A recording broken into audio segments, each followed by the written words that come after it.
You forgot the first rule of remakes, Jill. Don't fuck with the original.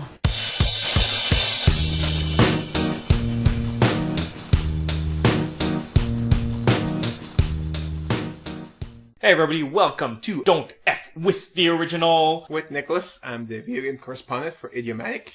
And I am Dimitri, editor-in-chief of Idiomatic.com and movie critic. Today we're taking a break from our usual reviewing activities in favor of a more free-flowing conversation about foreign remakes, which is why we brought a special guest today, Dennis P., who some of you may remember from our very first episode of the Dreamer's Edge podcast. Let's do it. Yeah. Alright, so we separated the foreign movie remake from the other remakes. And let's talk about why. Why are those different? Do they follow a different rule? What's the deal? For that, would you say also that maybe different cultures make, different movies, and I think that's maybe one of the rules, is that they kind of address their own culture, so to speak, or... But does the remake do that?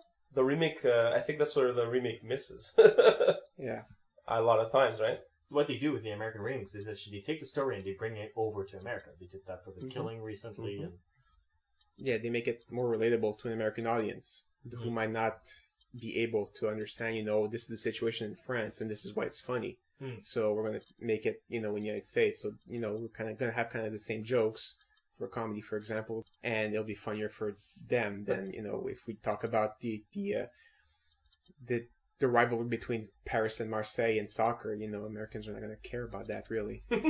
Yeah, but doesn't it make it, I mean, how are you going to relate that, let's say, in the States? And well, then you make it about baseball against New York and Boston. But God, you can if it's like a few jokes about like that, you can just really you just remake it like that, and you just make it more current so that audience can relate to it a little more. yeah, you sort of have to make cultural parallels.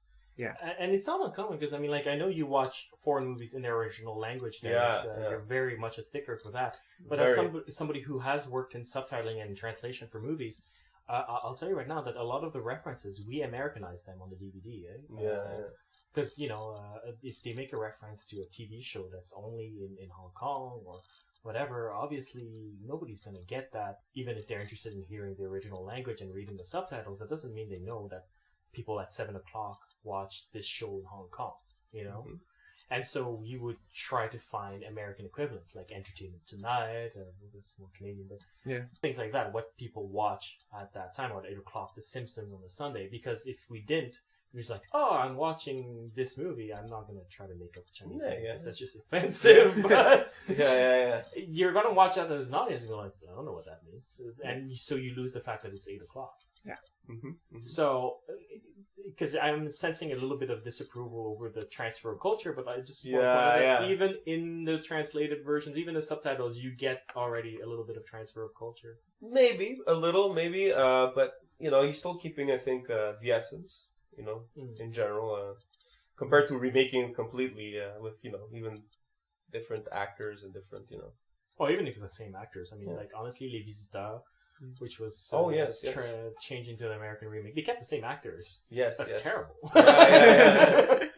Yeah. It's just, I don't know. I find when you remake a foreign movie in general, it's, you're kind of inviting like disaster. I find it's harder to remake properly.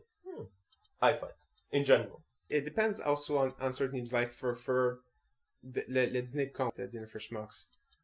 They could have remade it completely, and remade it the same movie in the United States and, made the humor more American, and it would have been fine. They just, when they change it completely, first, to make it Americanized, that's exactly what you're talking about, that they completely ruined the movie, because now they're trying to make characters sympathetic, and then the schmucks are messing with them. They're messing with their lives. How the character's sympathetic, you don't want that to happen to him, so it kind of messes it around. So, I can see where you're going there, but in another, kind of thing, just taking the same example, French comedies, the pacing in the humor is very different. Like, I remember watching at the beginning, watching it, and I was like, is this a comedy? Because this is really not funny. And then, because they set up the joke for like 15 minutes, and then one joke happens, and it's hilarious. and then there's nothing else for 10 minutes, and then one joke, and it's really funny. It's completely different from the pacing of American comedies, where it's joke after joke after joke. So maybe that they remake it that way too, to make it more appreciable for the market. Speaking of French, maybe action comedy or whatever, let's say a movie like Taxi, where they remade it in the American version, and you know what? Even though it's the same director, Jimmy Fallon, and not to take him down, but I mean, like, and then they modified the Taxi, and let's please take down Jimmy Fallon. But you know what I mean? It's like, even though like they had the same director, right? The French director. If you take the fact that it's in France, the car, like the actor, just the way it's made, the culture, the little difference on that, and then they turn it into New York, and American Taxi with a Mustang and all that. Like, I don't know, it just doesn't translate well. But there's one fatal flaw with Taxi, and it's purely conceptual. Mm-hmm. The French movie Taxi is hilarious because it's French. Mm-hmm. It's a French movie where a guy takes a taxi, and then for some reason he takes that taxi and walks into an American action movie, and that's what makes it hilarious, because you wouldn't expect a Parisian guy to step into a taxi and walk into an American movie. And that's what makes it hilarious. And so when you have the American version of it, where he's in New York, and suddenly he encounters big American movie action tropes, it's like, well, yeah, you're in New York. Of course that's going to happen to you. You're in a New York movie. Yeah. They should have made it like in France. he enters a French romantic movie, when he enters a taxi, and you're like, what's happening? That would have been cute. That Yeah. would have been cute.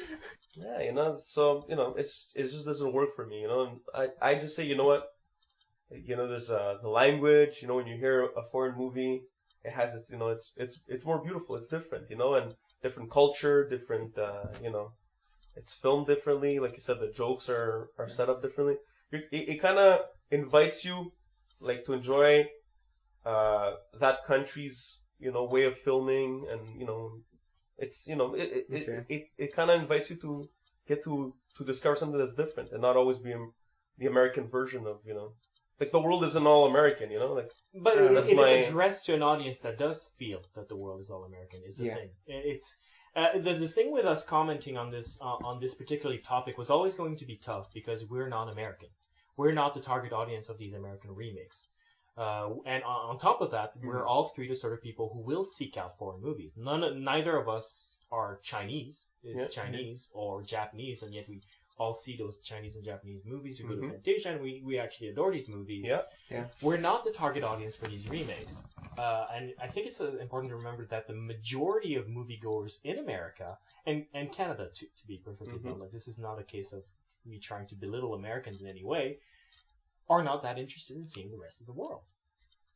But that's my point is they should be. And, it's my point is they should just try and see something outside of, whatever they've learned and are used to. Yeah. Just for fun, and just see if maybe they'll like it, I'm not saying they'll say it's bad or anything, but they might just say, hey, you know what? I think we're all playing devil's advocate because we all believe that there's nothing wrong with being open to the world. Yeah. And we like those movies, but we're trying to kind of maybe figure out why are they remaking them. And that's I'm trying to throw ideas of maybe that's why they're doing it. To a certain degree, because we're talking about the quality of those movies and how to make these movies. And the fact of the matter is they're catering to an audience that we don't necessarily agree with. Or at least, I'm just speaking to myself. I don't want to speak in your name. But I don't agree with that audience. I think you should get out of your backyard once in a while and see what the world is like, because I would love to live in a world where the world is considered our backyard, not just our country. But I don't want to blame the filmmakers for that. They're catering to a specific audience. They have a job to do to cater to that audience. And so, like, for example, if we watch Le Dîner des Cons, the Dinner for Schmucks, I almost want to play devil's advocate for the creators of that movie, where maybe they didn't screw the pooch. Maybe they are just doing what's necessary to cater to that audience. And the case in point here is that director did address the problem you point out.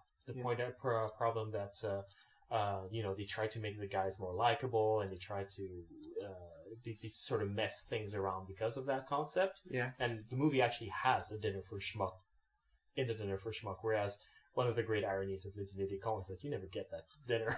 Yeah.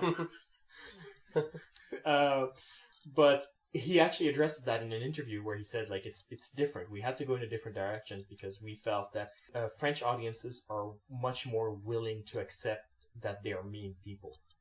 Like, Parisians are Or Parisians see and understand themselves as we're not very nice people, but that's who we are. F you. Yeah. You know what I mean? Oh yeah. And Americans don't see themselves that way. They see themselves that we are very likable. So the idea of portraying a bunch of Americans just being jerks to another bunch of jerks or being jerks to jerks, he was concerned that American audiences would never relate to that. Okay. And I think he has a point. I think he might be right about that. Yeah. But in a way, I mean, But my question is this though: how come, even though we're not French or Parisian, okay, we're not, yet we do enjoy that movie made in another country? So how come Americans can't enjoy it? That's my point. Why do you need to remake it? You know what I mean? Like, how come this French movie isn't remade for Canadians or for Italians or for the Japanese or something? That's my question. There's several aspects to consider. First, when we're talking about the American market, we're talking about a specific type of mainstream audience, not all Americans. yeah. The same way that we are not all Canadians. I think most Canadians are like the mainstream American market, where they would rather see American movies than foreign movies. And the second thing to consider as well is that even as Canadians or half Canadians or whatever, we have a very different national identity. America is number one politically and culturally in many ways, and that affects the way that the audiences feel about themselves and what they seek. The Canadian identity is a very much more fluid and difficult to define thing. There's a running joke in Canada that as Canadians, we are mostly defined by not being Americans. Yeah. I think that's wrong. I think there's much more of a united cultural trend than people give us credit for, but that doesn't change the fact that perhaps one of those cultural trends that unites us as Canadians is the fact that we don't feel particularly attached to the notion of being Canadian the way other countries are, the way the French are French, the way the British are British, the way the Americans are Americans.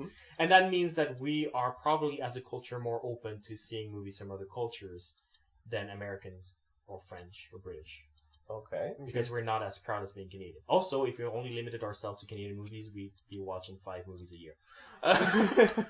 Okay, fine, but what I'm saying is that like every movie when it gets released locally and then worldwide, right? So why not enjoy that movie? That's a foreign movie the way it is, whatever it is, whatever culture it is. Some people like subtitles. Yeah, but That's for one.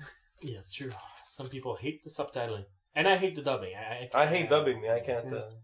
For me, I like to see it in its almost purest form with a little bit of subtitling, obviously, to fully get it. Well, okay, so we've established that we wish people would watch the original, but let's sort of veer the conversation more toward the remakes and talk about the mechanics of those. I think is perhaps something that's worthwhile discussing, and maybe will get us less angry letters.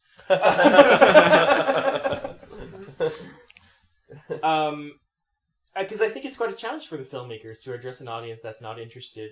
Because essentially what you're trying to do is bring that foreign movie with that foreign sensitivity and that foreign humor that you like to an audience that by definition is not interested in it. Yeah. And that's sort of, just by saying it that way, I think probably most people can see where the problem lies.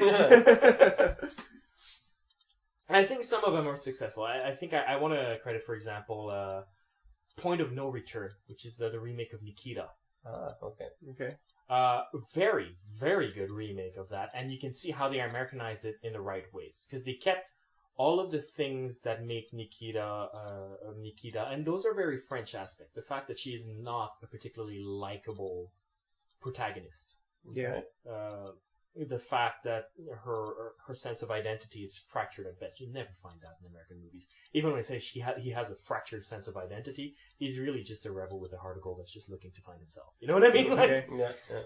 Whereas Nikita truly has a completely fractured sense of identity. She doesn't really have a self that makes her relatable. Okay. And the remake, Point of No Return, keeps all of that. Jane Fonda makes a great job of playing somebody that at first look is a cipher. But then at the same time, they Americanize some aspects in the way that the story is told. Okay. The ending of Nikita, the French movie, has two guys, the two men who love her, talking about her when she's not there and explaining exactly what's going to happen for the coming years after the movie is over. It's a really great conversation. Mm-hmm. The American movie has the two guys just encountering each other at the doorway and just sharing a look, and the movie ends there. And it's a dramatic difference. Mm-hmm. But I looked at it and going like, that's freaking genius, because it's true. In Hollywood filmmaking, it's so much more visual than French filmmaking. The French quite like language. Okay. The Americans quite like visuals. Okay. And I realized that I was watching them going, he communicated exactly the same thing, but without words. And that's pretty freaking clever, because that's what American audiences are going to really react to. And I Okay. thought that was pretty clever. However, also, the character in Point of No Return, her name is not Nikita, is it? No. No. See, so they kind of remade it, but they kind of made it their own, sort of speak. Well, Because it's not exactly Even are you saying like, is it scene by scene the same, or is it? The story is pretty much the same. It's pretty much the same. The story is pretty much the same. The action scenes are filmed a bit different because it's in California and not in Paris, so obviously they don't have the luxury of these sort of claustrophobic Okay. aspects, which were so key to Nikita. Would you say though that the fact that it wasn't called Nikita and the main actress wasn't Nikita, but it was similar? Do you think that maybe that's what's needed for a remake to be? Well, think about it. She's in California. She's a secret agent in California. Yeah. Yeah. She has to pass off for a normal person. Yeah. Good luck doing that. Being called Nikita during the Cold War. Yeah. I guess so. You know. Yeah, no, but you know what I mean. What I'm trying to say is that would that be maybe a recipe for a successful remake of a foreign movie? Well, I think you have to make adapt the it names. to make it different enough, because the title's not called, La Femme Nikita, whatever it's called. Right.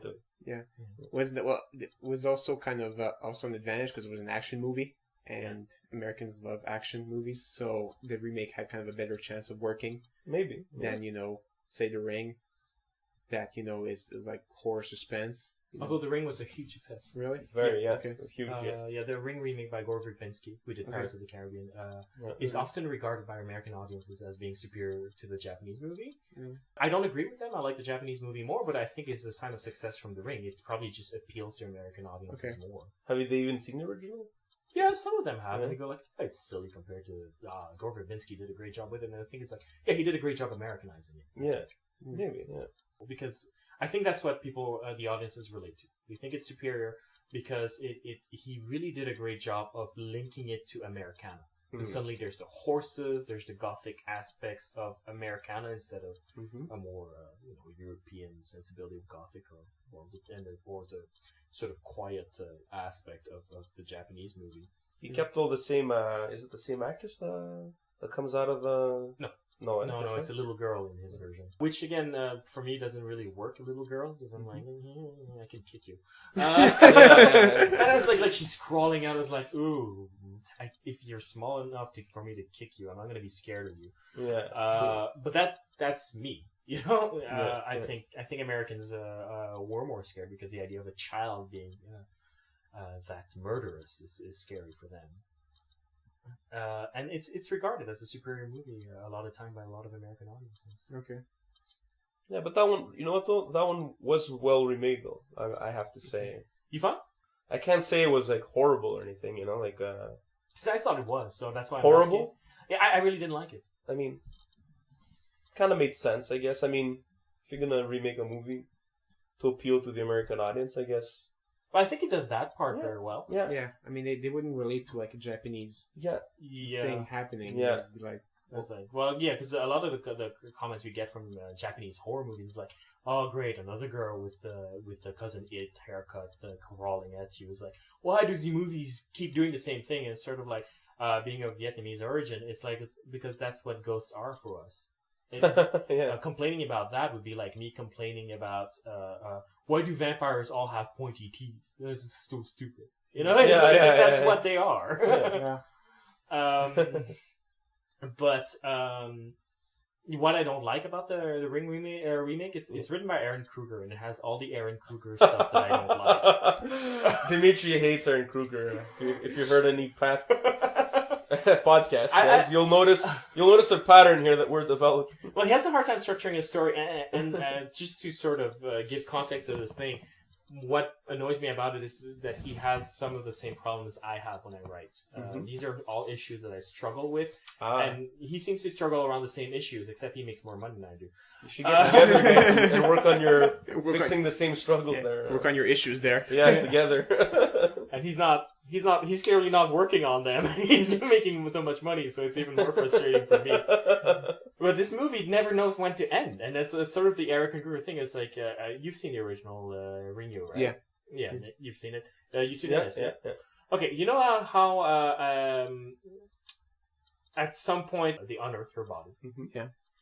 Now, in the Japanese movie, the movie continues after that, of course. And in the American movie, they follow the same path, except they add a couple of lines to the kid. And the kid goes like, "Oh, you didn't unearth her, did you?" And I'm like, well, now you just screwed up the rest of the act, because now we know what's going to happen. Something bad. It was way more efficient when you didn't say that, and then something bad happens. You're like, oh, great, they did that for nothing. Yeah. Now he goes like, well, you didn't unearth her, did you? Because that's going to make things bad. And then bad things happen. You're like, if you're going to have the kid say that, end the movie there. Yeah. Because that's Create the difference. suspense. It's suspense. But if you're going to have him say that and then have the bad thing happen, it's sort of like, well, you just telegraphed it. Yeah, I agree. Oh, we're going to be hit by a car in 10 seconds. Yeah. That's exactly it. Go! And then it does that thing that I think it's very American. I think American audiences relate to that. It explains everything. Yeah. It's sort of like, oh, yeah, she uses phone lines because in her past, when she was being studied before she died, she had a relationship with phones and blah, blah, blah. Oh, she had psychic. It's like, why are you explaining all that? Magical ghost powers is enough. Yeah. And people have to realize the imagination, what you could come up with, is a lot scarier than just being explained and all that. You know, like, it leaves more intrigue, it's more mysterious, it makes it more suspenseful and scarier. And it's something to talk about with people you've just seen the movie with. You know, what do you think is happening? You know, if everything is pointed out to you point by point, well, okay, that was it. And it can make you watch it again, guys. Come on. And it's exposition. Exposition is boring. Very. You know? But you said that Aaron Kruger, he said he doesn't know when to end his movies, right? Yeah. Well, that's just scary in itself. So maybe he's on to something. Speaking of horror movie remakes, one that I actually like the remake more than the original, though. There are a couple. Might as well name them just to balance out the conversation. Okay. Because we're a bit one-sided right now. I like The Eye with Jessica Alba more than the Chinese Thai original. Really? Yeah. Is that because Jessica Alba's in it? Or? Yeah. That helps. Okay. What was wrong with the original, do you think? The original tended to... Well, we saw it together, didn't we? Yeah. It tended a bit towards melodrama, I find. Okay. You know what I mean? Where it's like, where you reach the end of what happens to her, you see it coming because it's a Chinese Thai movie, and of course they're going to find the most melodramatic end imaginable. So you like the American ending better? I like the American ending because it's a little bit more matter of Relatable? fact. It's matter of fact. The horror that happens to her is not so over the top that of course it's going to end badly for her because she was well intentioned. It's more hurtful if she dies and all of that. Not that she dies in the Thai Chinese remake. I was just giving a vague example. You don't know what happens. It's not a spoiler. It's just more matter of fact in the American movie, where it's just like, look, she encountered a ghost, and then she dealt with it, and then whether or not she survives, I'll leave you to decide. But it's not one of these things where incredible irony happens, and of course something, you know. I mean, it has some problems, which is my favorite part. Is that when she gets her new eyes that allows her to see ghosts, the first thing she hears is the bump of a ghost, and it's like, oh, I'm sorry, did she get new ears? Why did they call it the Eye? See, one thing is I didn't see that movie because I already saw the original one, and I don't think there's a problem with remakes for me. I don't feel the story is going to be that different, especially from foreign remakes, since, you know, the makers are they're kind of expecting the American audience not to have seen them. So why even change the story that much? Right. So that's one thing that makes me not like remakes. I will watch remake if I haven't seen the original because I'm interested in the story, or I'll watch whichever one my friends tell me is the better version. I guess it is a better thing. But I mean, I saw that thing with Jessica Alba, and I was like, I saw that story before, and I'm not interested. Yeah. So I don't know. Again, maybe I should stop watching foreign movies. No, not at all. Not at all. I think if we're all in a consensus about one thing, is that no. No. You should keep watching them. You know, there's obviously value there. You know. But I miss Jessica Alba. But I think it's one of those rare examples where I like it better, and sometimes it's a good opportunity to sort of streamline some of the narrative quirks. Okay.